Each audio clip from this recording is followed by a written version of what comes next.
जय श्री कृष्णा। राधे राधे। सभी भक्तों को सनातन परंपरा में देवी देवताओं की कृपा पाने के लिए जप तप के साथ व्रत का विशेष विधान है, जिसे विधि विधान से करते हुए आप अपने इष्ट देव का आशीर्वाद प्राप्त कर सकते हैं। यदि बात करें जगत के पालनहार माने जाने वाले भगवान श्री विष्णु के एकादशी व्रत की, तो ये हर महीने के कृष्ण पक्ष और शुक्ल पक्ष की 11वीं तिथि यानी एकादशी के दिन रखा जाता है। हिंदू मान्यता के अनुसार एकादशी का व्रत व्यक्ति को सभी दोष और पापों से मुक्त करते हुए मन चाहा वर और मोक्ष दिलाता है। आइए जानते हैं कि साल के आखिरी महीने दिसंबर में एकादशी का व्रत कब कब पड़ेगा। पंचांग के अनुसार दिसंबर महीने की पहली एकादशी 1 दिसंबर 2025 को पड़ेगी। मार्गशीर्ष मास के शुक्ल पक्ष की यह एकादशी तिथि 30 नवंबर 2025 रविवार की 9:29 बजे से प्रारंभ होकर 1 दिसंबर 2025 सोमवार की रात को 7:01 बजे समाप्त होगी। ऐसे में अगहन महीने की एकादशी, जिसे मोक्षदा एकादशी के नाम से जाना जाता है, वह 1 दिसंबर 2025 को रहेगी। मोक्षदा एकादशी व्रत मोक्षदा एकादशी 2025 का पारण इसके अगले दिन 2 दिसंबर 2025 मंगलवार को सुबह 6:57 से लेकर 9:03 बजे के बीच किया जा सकेगा। पद्म पुराण में मोक्षदा एकादशी को अनंत पुण्य प्रदान करने वाली तिथि बताया गया है।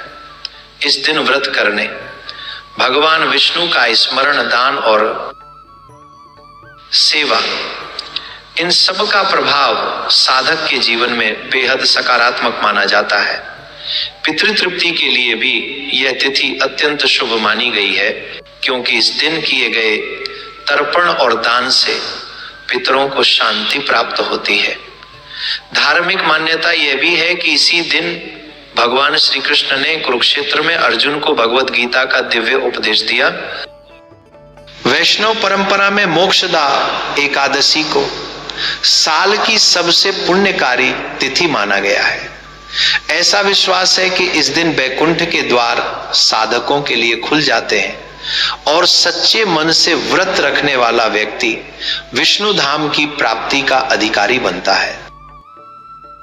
अब जानते हैं पूजा विधि। इस पवित्र दिन की शुरुआत प्रातःकाल स्नान से करें और इसके बाद सफेद या हल्के रंग के वस्त्र धारण करें। भगवान विष्णु की पंचोपचार पूजा गंध, पुष्प, धूप, दीप और नैवेद्य से आराधना करें। इस दिन तुलसी पत्र अर्पित करना अत्यंत शुभ माना गया है। दिन भर फलाहार या निर्जला व्रत रखकर विष्णु सहस्त्र नाम, एक मंत्र, जप और भजन कीर्तन करना अच्छा माना गया है। अगले दिन द्वादशी में पारण करके व्रत पूरा करें और भगवान विष्णु का आभार व्यक्त करें। लेकिन एक बड़ा सवाल अक्सर लोगों के मन में आता है कि क्या एकादशी के दिन तुलसी माता की पूजा करनी चाहिए या नहीं। चलिए जानते हैं। एकादशी के दिन तुलसी को जल नहीं चढ़ाना चाहिए।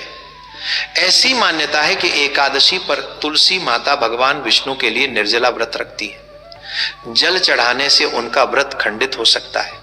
तुलसी को माता लक्ष्मी का ही स्वरूप माना जाता है।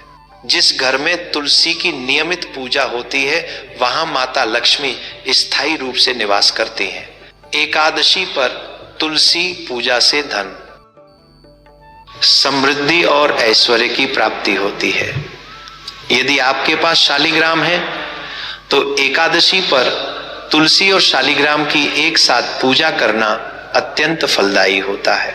यदि शालिग्राम नहीं है तो भगवान विष्णु के किसी स्वरूप को तुलसी के पास रखकर पूजा कर सकते हैं। मान्यता के अनुसार एकादशी पर सूर्यास्त के बाद तुलसी के पास घी, दीपक जलाना और उनकी परिक्रमा करना बहुत शुभ माना जाता है। तुलसी का पौधा सकारात्मक ऊर्जा का संचार करता है। एकादशी पर तुलसी पूजा करने से घर से नकारात्मक ऊर्जा दूर होती है और सकारात्मकता का वास होता है। एकादशी के दिन तुलसी के पत्ते नहीं तोड़ने चाहिए। यदि आपको पूजा के लिए तुलसी के पत्तों की आवश्यकता हो तो उन्हें एक दिन पहले ही तोड़ लें। ज्योतिषीय मान्यताओं के अनुसार एकादशी पर तुलसी की पूजा करने से जाने अनजाने में किए गए पापों का नाश होता है। यह आत्मा की शुद्धि और मोक्ष की प्राप्ति में सहायक मानी जाती है।